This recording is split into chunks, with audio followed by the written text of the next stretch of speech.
Ngoài Seychelles and Salinda mình đã giới thiệu ở phần 1, trong video này mình sẽ giới thiệu với các bạn thêm một lựa chọn khác khi lựa chọn khách sạn 5 sao ở trung tâm thị trấn Dương Đông. Đó là The Shell Resort and Spa. Có thể nói, The Shell là một trong số khách sạn 5 sao có vị trí đẹp khi chỉ cách chợ đêm Dương Đông 4 km, tương đương với Salinda.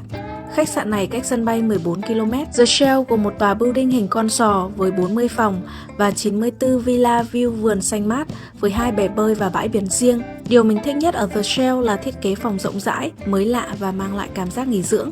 Các phòng trong tòa building phòng nào cũng có view biển đẹp cùng với một không gian rộng rãi, tạo cảm giác rất là khoáng đạt. Gam màu chủ đạo là màu xanh pastel bạc hà mát mẻ. Bồn tắm đá ngay giữa phòng sẽ mang lại góc sống ảo sang chảnh và quyến rũ. TV được thiết kế vị trí treo đặc biệt trong một chiếc dương ở ngay cuối giường, lạ mắt nhưng hài hòa với tổng thể chung. Thiết kế phòng theo kiểu đối xứng với 2 sofa bed nằm hai bên.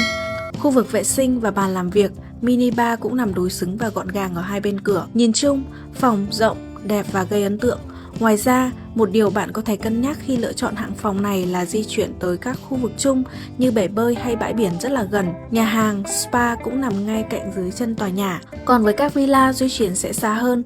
Tuy nhiên, nếu căn của bạn ở xa và ngại đi bộ thì bạn có thể đi xe điện. Các villa của The Shell chủ yếu là các villa view vườn đơn lập được thiết kế riêng tư, vây quanh bởi tường rào bằng cây. Cửa kính rộng thoáng, sáng được thiết kế ở nhiều nơi để có view vườn xanh mát.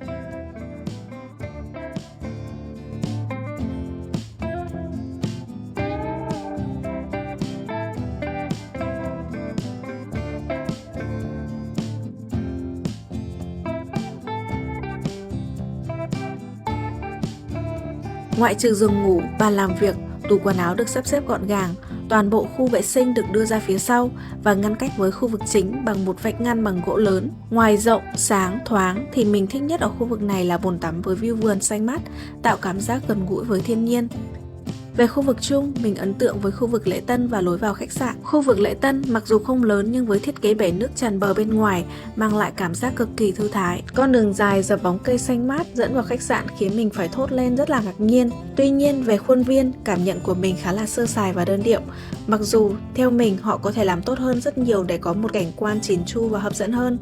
Ngoài ra, một điểm trừ nữa của bãi biển The Shell là bờ cát khá ngắn. Tuy nhiên, đánh giá tổng thể với vị trí gần chợ đêm, phòng rộng đẹp với khuôn viên và bãi biển riêng, mình cho rằng The Shell đáp ứng được nhiều yếu tố khách hàng cần và chắc chắn là một trong những lựa chọn đáng để bạn tham khảo. Nếu bạn thấy video này hữu ích, hãy để lại một like và đừng quên bấm nút theo dõi kênh để nhận thêm thông báo về những video mới nhất nhé.